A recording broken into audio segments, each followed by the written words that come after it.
बिहार का चुनाव चल रहा है और 2 चरणों का चुनाव हो भी चुका है।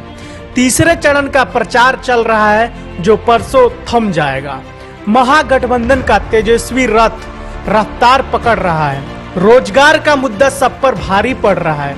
एनडीए के सारे दावे उल्टे पड़ रहे हैं। वो जंगल राज से लेकर युवराज सबको प्रचार में घसीट रहे हैं, लेकिन बिहार का वोटर टस से मस नहीं हो रहा है। वो शिक्षा, स्वास्थ्य और रोजगार जैसे बेसिक मुद्दों पर ही वोट देना चाह रहे हैं। पर रुकिए, यह चुनाव एक और ट्विस्ट लेने जा रहा है। आपको बिहार का 2015 का विधानसभा चुनाव याद है ना? कैसे अमित शाह ने चुनाव का धार्मिक ध्रुवीकरण करने की असफल कोशिश की थी।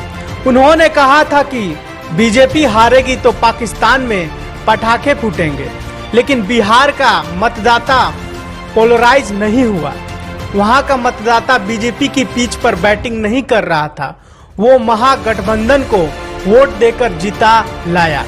लेकिन इस बार ये कोशिश सफल होते हुए नजर आ रही है। बीजेपी अपना गेम बड़ी चालाकी से खेल रही है, लेकिन उनके हाथों में कौन खेल रहा है, पहले जरा इस बात पर नजर डालते हैं, फिर आगे बढ़ेंगे। सबसे पहले भारत से 7 समुंदर पार दूर देश में हुई एक विध्वंस घटना को तुल दिया जाता है।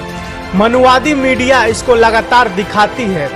उसके बाद फ्रांस जैसे देश का विरोध करने के लिए बाकायदा होड़ सी लग जाती है।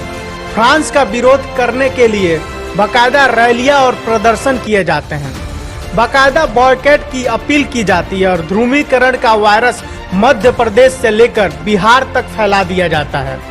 और अब वो वायरस कम्युनिटी संक्रमण की ओर बढ़ रहा है। लेकिन इसके कैरियर कौन है, इसका पता भी लगा लेते हैं। जब राणा साहब जैसे समझदार शायर को पता था कि जी न्यूज कैसे चैनल है, वो कैसी पत्रकारिता करता है, तो उसे इंटरव्यू ही क्यों दिया, और दिया भी तो उस इंसिडेंट को जस्टिफाई करने के लिए क्या आवश्यकता थी।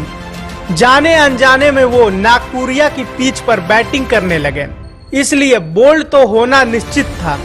अब भोपाल में एक महान कांग्रेस नेता ने हजारों की रैली निकाली और बीजेपी के आईटी सेल को सारा वायरस मुहैया करा दिया, ताकि वो बची कुची कसर भी नहीं छोड़े और ध्रुवीकरण का वायरस बेसिक मुद्दे को ही बीमार कर दे। मुझे मध्य प्रदेश और बिहार से जो जमीनी रिपोर्ट्स मिल रही हैं, वो हैरान करने वाली हैं। एमपी उपचुनाव में बीजेपी का एक प्रत्याशी जो लगभग हारा हुआ लग रहा था, वो आज 10,000 से ज्यादा वोटों से जीतने की स्थिति में आ गया है। ऐसा ही कुछ बिहार में सुनने को मिल रहा है। मतलब ध्रुवीकरण हो रहा है। पहले चरण में जो जेडीयू ने बहुत खराब प्रदर्शन किया है, बीजेपी अच्छी लड़ी, लेकिन बागी उम्मीदवार उसका खेल बिगाड़ रहे हैं। इसलिए दूसरा और सबसे बड़ा चरण एनडीए के लिए बहुत महत्वपूर्ण है। अगर वो भी हाथ से गया तो पूरा दारोमदार तीसरे चरण मतलब सीमांचल पर चला जाएगा। इसलिए इन दोनों चरणों में ध्रुवीकरण ही एकमात्र उनका सहारा है, जिसमें पिछली बार वो चूक गए थे, लेकिन इस बार पूरी तैयारी के साथ आए हैं। अवैसी ब्रदर वोट काटने में पूरा जोर लगा रहे हैं।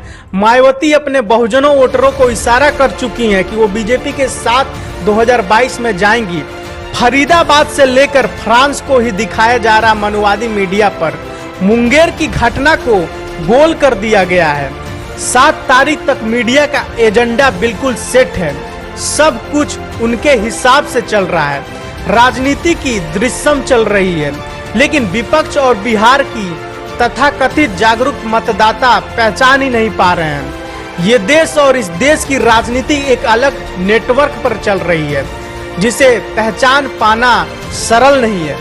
अगर असली मुद्दे की राजनीति करने वालों को इस देश की राजनीति बदलनी है, तो उन्हें भी मानसिक रूप से उतना ही तैयार होना पड़ेगा। हर बार होने वाले ध्रुवीकरण के ट्रैप से बचना होगा। जाने अनजाने में ही वे ही ट्रैप का हिस्सा बन जाते हैं। इस देश को 2 तरह की कट्टरपंथी ताकतों से समान रूप से खतरा है, और वो दोनों ही नहीं चाहती कि इस देश में कोई भी चुनाव असली मुद्दे पर लड़ा जाए। वो दिल्ली में असफल प्रयास कर चुके हैं, अब बिहार की बारी है। लेकिन ये बिहार के वोटर की तथाकथित जागरूकता की अग्नि परीक्षा है।